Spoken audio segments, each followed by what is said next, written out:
Hi, and welcome to Partnership Live, our monthly series where we speak to leaders in New Jersey who are changing the paradigm. So today, I'm Mariekarl Vilceus-Talty, if you don't know, President and CEO of the Partnership of Maternal and Child Health of Northern New Jersey.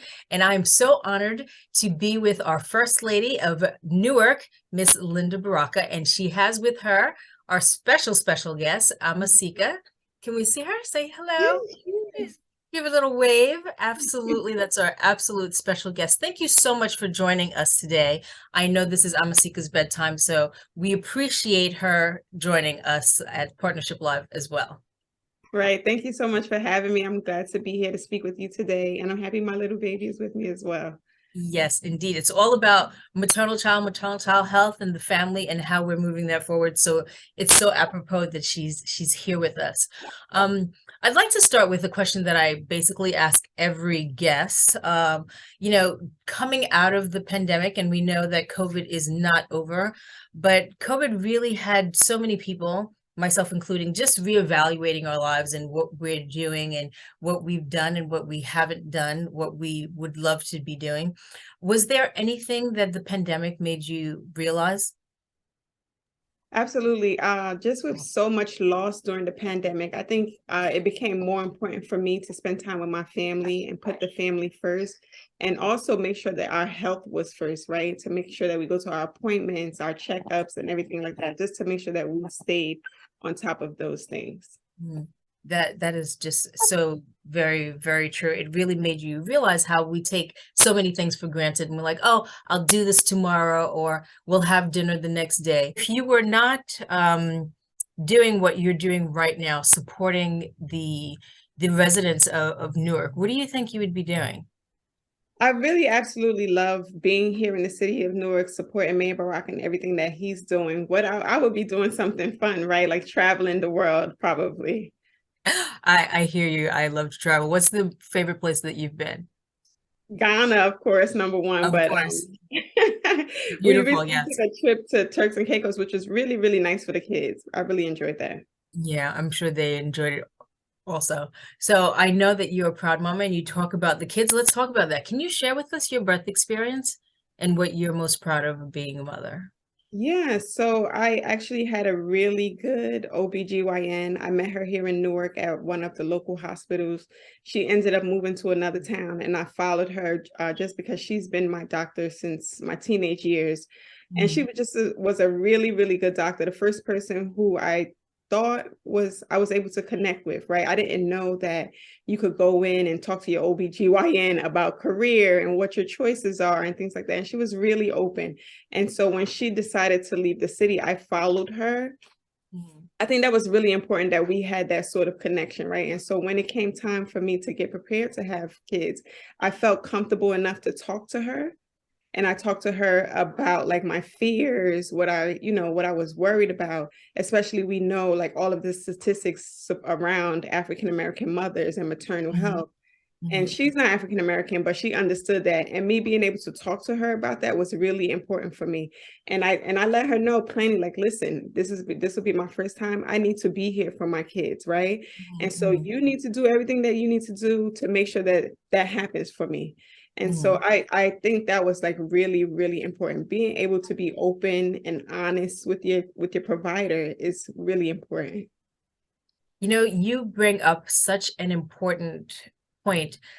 Being able to talk to your provider and having the provider actually listen to you and, talk about your fears and whether or not it's about OBGYN issues or your career, just having that relationship where somebody actually hears you is just so apropos because you are one of our great ambassadors for our Hear Her um, project that is happening that really talks about the residents going to their OBGYN and talking about warning signs of pregnancy and those pregnancy complications and how important it is to be listened to and to be heard. So tell us why you joined the Hear Her campaign and why is it so important to you? Yeah, for those same reasons, right? It was really shocking to me to know, number one, that these statistics were like this in New Jersey, in America. surrounding maternal health, particularly for African American women. But also, I knew about my experience, and I wanted everyone to have that same experience. And you should know that it's not right if you can't talk to your provider, if you don't feel comfortable talking to your provider, if your provider is not listening to you. You should immediately run away and go find someone else. Because if your provider, the person who's charged with your life, right, because this is a life or death situation now, is not listening to you, you have to go and find someone that's going to listen to you and be there for you throughout this process. Yes, it is so very, very important. And when you talk about the statistics, it is really around Black and brown women, specifically Black women, not being heard, being told, oh, you're fine, don't worry about it. You know, maybe you can just put your feet up when you're like, Exactly. there's something wrong. I may not know what it is, but there's something wrong. I don't feel well, and being Exactly. dismissed. And So thinking that having because we're Black, we have a higher threshold for pain. Absolutely. Absolutely. And, you know, that's one of the things that the partnership is working on with the Department of Health, that implicit bias that is so deeply entrenched in every part of our society. You know, the Hear Her campaign really does shine a light on not only listening to the women and their supportive partners, but the stereotypes that go with that. Like you said, oh, you have a higher threshold for pain. You can take more. All right, you've got 2 jobs. Maybe that's why you're just a little tired, as opposed Right, to right. looking at, let me look at your blood pressure. Let me hear what you're saying. Maybe you do need to go out earlier. So it's really so important that you are Hear Her ambassador, especially for the women and their families in Newark. You know, we always talk about the women, because we know that we as women, we make 80% of the healthcare decisions. And if we're not well, then the population is not well at all. Absolutely. So putting us at the front of the line, making sure that we are compassionate with ourselves, going back to us being healthy, like you talked about before, is really important. But I know not only are you doing the Hear Her campaign, but you have a lot of other ways that you're supporting the women and children and the mothers and birthing people in Newark. Can you tell us some of the things that you're doing? Yeah, one of our upcoming projects, which actually starts next week, that I'm excited about, it's going into its third season, is Newark Winter Village. And we started that during the height of the pandemic to give people a safe space to come outside and recreate, because we know that being inside, being lonely can cause anxiety, depression, and all of that. And so we tried to give a way for people to come outside in a safe space during the height of the pandemic. Last year, we were really excited and proud to bring the first outdoor ice skating rink to the city. And so we're starting next week, November 25th, in our third season. So I'm really excited about that. That is very, very exciting. And talk about ice skating. That's another stereotype, that we don't ice skate, right? I don't love it, but I tried it, was a little shaky. And, you know, I went to the Winter Village last year for the first time. I'm from New York. For the first time I saw it, and I tell you, it was really wonderful. And you can tell the joy for just the, you know, people of Newark just having it there. It was really wonderful. Yeah, So that's absolutely. really Right. great. Like you said, it's something that we don't necessarily associate with like urban neighborhoods, but we all Mhm. deserve these experiences, regardless of what it is. We need to have experiences for ourselves and our families. Absolutely, 100%. And are you doing something this week with the free laundry? Um, Oh, yeah. Look, I'm glad you brought that.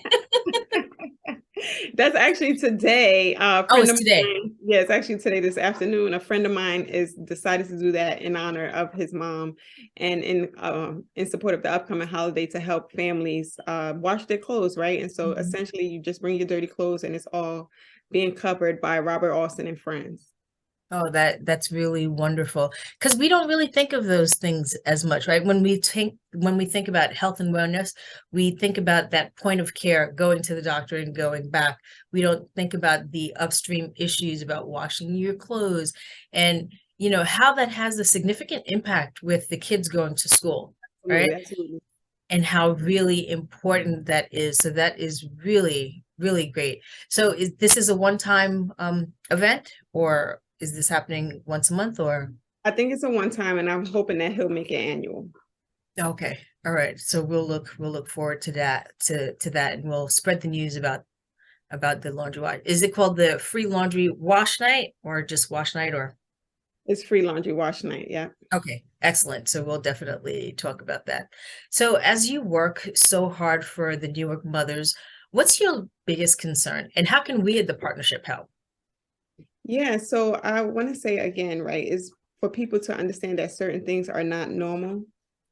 Right. And we don't necessarily talk so much about our birthing experience, right? We only see people on the back end, but knowing that certain things are not normal and helping people understand and feel comfortable that it's okay to talk to women, talk to your provider, talk to your family about what you're going through, postnatal and prenatal, right? And so you can talk to your family, talk to your provider, talk to whoever you need to talk to help you get through what you're going through, right? It could be good, it can be bad, but being able to communicate what you're feeling is really, really important.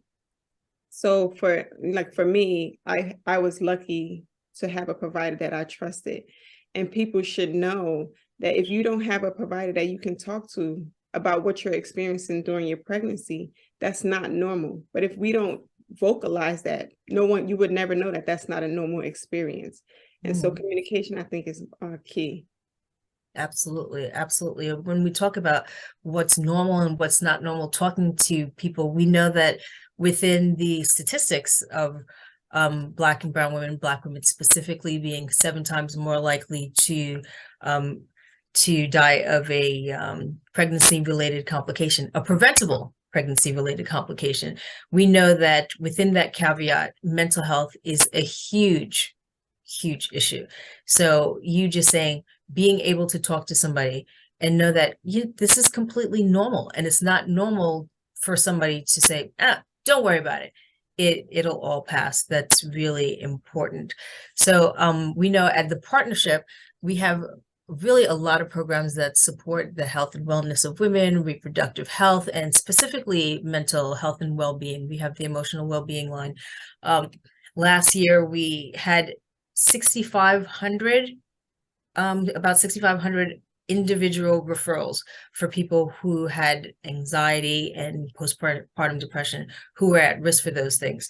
So just getting that word out there is really important. So having you as an ambassador for the women and birthing people of Newark is just so important to spread that word. Yeah, Really definitely. You guys are important. doing great work down there as well. And being able to partner with you and even being on this live today to talk about issues pertaining to women in our community is important. Mm, absolutely. Is there any other way that you think the public needs awareness, and what can the public do to spread the word? Do you have any thoughts about that? I think definitely just again, like with the Hear Her campaign, ambassadors, right? So we all need to be ambassadors for partnership, right? To let our mothers and the people in our community know that these resources are here for you, right? And so I'm volunteering to be you guys' ambassador, right? Just to let them know that we 100%. have this great program right here in downtown Newark Park Place. And you guys come into the community as well, right? Attending community meetings, even meeting people where they are, right? For instance, on social media is a great step because not everyone is going to come out and not everyone feels comfortable coming out in person. And so meeting them where they are is really important. Absolutely. Meeting them where they are and having you as a partner is 100% going to help us do that and move us forward, and most importantly, change the paradigm. I'm really big about changing the paradigm, changing the narrative so that we know that everything that happens with Black women and birthing people is not death and destruction. There's a lot of joy there. There's a lot of education. We are very joyous and strong women, but that doesn't mean that there's a time when you're not strong that you can't, reach out and say that. So it's really important that you're Absolutely. And part it's of that in okay your for us to campaign. understand that that's normal and that's okay. That's Mhm. okay. We are the backbone of our families, but it's okay for us to take a break sometimes as well.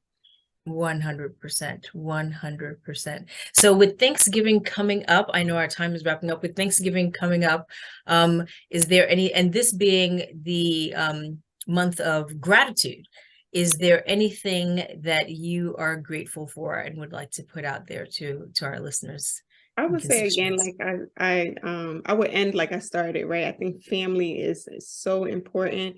Health is so important, right? Like my parents are getting up in age, so I'm like now monitoring them. Are you going to your appointments? Being there for my newborn baby. I have a 3-year-old, a toddler as well, and so family, And that's why I really love the holidays. Thanksgiving is actually one of my favorite holidays because it's not about gifts. It's really just about families coming together. Absolutely. Absolutely. That's absolutely beautiful. Will you be cooking? Not this year, not with this baby. I'm trying to Me go to neither. the White House. My cousin just texted me the menu. I'm excited about it.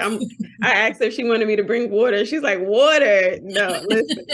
That's my excuse this year. I have a newborn baby, guys. Usually we do host that stuff, but Absolutely. not this year. Absolutely. And she has been the perfect co-host, Yeah, yeah. super quiet, just taking care of her business. And we appreciate you taking this time out, specifically during her nap time, to join us and to talk about all the wonderful things that you're doing in Newark and how it's really important, not only for the Hear Her campaign, but to take time out for yourself as if you are the head of the household, to make sure that you're okay, make sure that the family's okay, so we can have population health. So we look forward to joining you at that Winter Village and Wash Night and any other endeavor that you will be, supporting. We're there with you 100%. Thank you Thank you so much. so much for Thank you for joining. having me. Absolutely. Thank you.